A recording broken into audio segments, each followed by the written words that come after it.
చరిత్ర, పురాణం, విశ్వశక్తులు ఇవన్నీ కలిసే ఒక అద్భుతమైన ప్రదేశం త్రయంబకేశ్వర్. దాని పవిత్ర రహస్యాలను ఛేదించే ఈ ప్రయాణంలోకి మీకు స్వాగతం. వినడానికి ఎంత శక్తివంతంగా ఉందో కదా! ఈ మాటలే మన ప్రయాణానికి పునాది. మనం తెలుసుకోబోయే 3 ప్రధానాంశాలను ఈ వాక్యం ఎంత చక్కగా చెప్పిందో చూడండి. సరే, ఇక విషయంలోకి వెళ్దాం. ముందుగా మనం ఆలయం గురించి మాట్లాడుకుందాం. భారతదేశంలోని 12 జ్యోతిర్లింగాలలో ఒకటిగా ఉన్న ఈ అద్భుతమైన నిర్మాణం గురించి తెలుసుకుందాం. మనమిప్పుడు చూస్తున్న ఈ ఆలయం 18వ శతాబ్దంలో నానాసాహెబ్ పేష్వా కట్టించింది. నాసిక్ నుండి కేవలం 28 కిలోమీటర్ల దూరంలో ఉంటుంది. చూడ్డానికి అచ్చమొక నల్లని రాతి యంత్రంలా అనిపిస్తోంది. చుట్టూ 20-25 అడుగుల ఎత్తైన రాతి గోడలతో చాలా గంభీరంగా కనిపిస్తోంది. అయితే ఈ ఆలయానికి అసలైన ప్రత్యేకత ఎక్కడొస్తుందంటే గర్భగుడిలో కొలువైన దైవస్వరూపంలో. ఇది మిగతా ఏ జ్యోతిర్లింగ క్షేత్రంలోనూ కనిపించదు.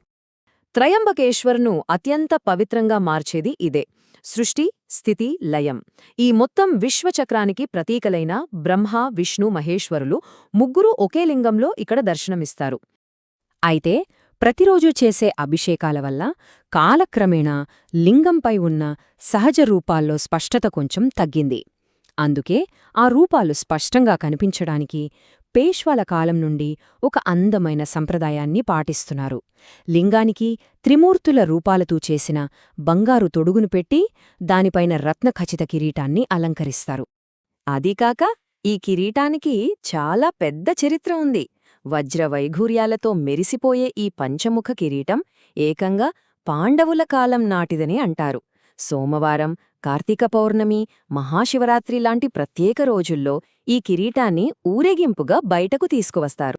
ఆలయ సంపదల్లో ఒకప్పుడు భాగమైన ఒక వస్తువు ఇప్పుడొక పెద్ద మిస్టరీగా మిగిలిపోయింది. అదే నాసిక్ మణి. దాని కథేంటో చూద్దాం. ఒకప్పుడు దేవుడి అలంకరణలో తలమాణికంగా ఉండేదట ఈ నాసిక్ మణి అనే నీలమణి. కాని ఆంగ్లో మరాఠా యుద్ధాల సమయంలో ఇది లండన్కు చేరి ఆ తర్వాత ఎన్నో చేతులు మారింది. ఇప్పుడెక్కడుందో తెలియదు.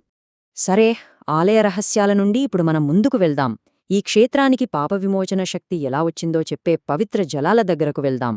కుశవర్తం వెనుక ఒక పెద్ద పురాణగాథ ఉంది. కరువు కాలంలో గౌతమ మహర్షి ఎందరికో అన్నం పెడుతుంటే ఒక ఆవు పొలంలోకి వస్తుంది. దాన్ని తోలడానికి ఒక దర్భను విసిరితే అది పొరపాటున తగిలి ఆవు చనిపోతుంది. ఆ గోహత్యా పాతకం పోవడానికి గంగను భూమికి రప్పించినా ఆమె శివుడిని వీడలేక కనిపించి మాయమవుతూ ఉంటుంది. చివరికి ఒకచోట ప్రవాహానికి అడ్డంగా కుశగడ్డిని వేసి ఆ నీటిలో స్నానం చేసి ఆయన పాపవిముక్తుడయ్యారు. ఆ ప్రదేశమే కుశవర్తం. గౌతమ మహర్షి సృష్టించిన ఆ ప్రదేశమే ఈరోజు భూమిమీద జరిగే అతి పెద్ద ఆధ్యాత్మిక ఘట్టం కుంభమేళాకు అధికారిక ప్రారంభ స్థానంగా నిలిచింది. ఇప్పుడు ఈ పవిత్ర జలాలకు మూలం ఎక్కడుల్లో చూద్దాం. ఆ నీరు ప్రవహించి వస్తున్న పర్వతం దగ్గరకు వెళ్దాం.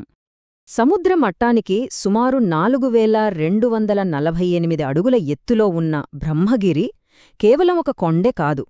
దాని సాక్షాత్తు శివస్వరూపంగా భావిస్తారు. ఇక్కడి గంగాద్వార్ అనే చోటు నుండే పవిత్ర గోదావరి నది పుట్టింది. ఈ పర్వతానికి 5 శిఖరాలు ఉన్నాయంటారు. అవి శివుడి 5 ముఖాలకు ప్రతీకలు: సద్యోజాత, వామదేవ, అఘోర, ఈశాన, తత్పురుష. ఈ శిఖరాల నుండే పవిత్ర నది 3 పాయలుగా చీలి 3 దిక్కులకు ప్రవహిస్తుంది. ఇక చివరగా త్రయంబకేశ్వర్తో ముడిపడియున్న అతిపెద్ద, అత్యంత ముఖ్యమైన ఘట్టం గురించి తెలుసుకుందాం. అదే అమరత్వం కోసం జరిగే ఒక మహావిశ్వ ఉత్సవం. కుంభమేళా ఎలా మొదలైందంటే అమృతం కోసం దేవతలు, అసురులు క్షీరసాగర మథనం చేస్తారు. అమృతం దొరికాక దానికోసం జరిగిన యుద్ధంలో అమృత కలశం నుండి 4 చుక్కలు భూమిమీద పడ్డాయి.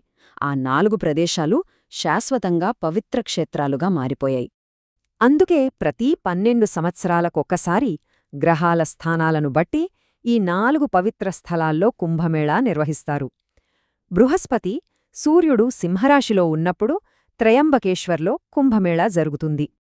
ఆ సమయంలో 33 కోట్ల దేవతలతో పాటు 12 జ్యోతిర్లింగాల శక్తులన్నీ కూడా త్రయంబకేశ్వర్లో కేంద్రీకృతమవుతాయని నమ్మకం. అంటే అది ఒక అద్భుతమైన విశ్వ సంగమమన్నమాట. ఆ స్నానం యొక్క శక్తిని అంచనా వెయ్యాలంటే శాస్త్రాలు ఏం చెప్తున్నాయంటే కుంభమేళా సమయంలో కుశవర్తంలో వేసే ఒకే ఒక్క మునక ఇతర పవిత్ర మాసాల్లో చేసే కోట్లాది స్నానాల పుణ్యఫలంతో సమానమట. అంతటి మహిమాన్వితమైనది. ఇదంతా విన్నాక మనలో ఒక ప్రశ్న తలెత్తుతుంది. ఒక పవిత్ర స్నానం నిజంగా ఒకరి గతాన్ని మార్చగలదా? ఇది విశ్వాసం, ఆచారం, పాప విమోచన కోసం మానవుడు చేసే నిరంతర అన్వేషణకు సంబంధించిన ఒక లోతైన ప్రశ్న, ఆలోచించాల్సిన విషయం.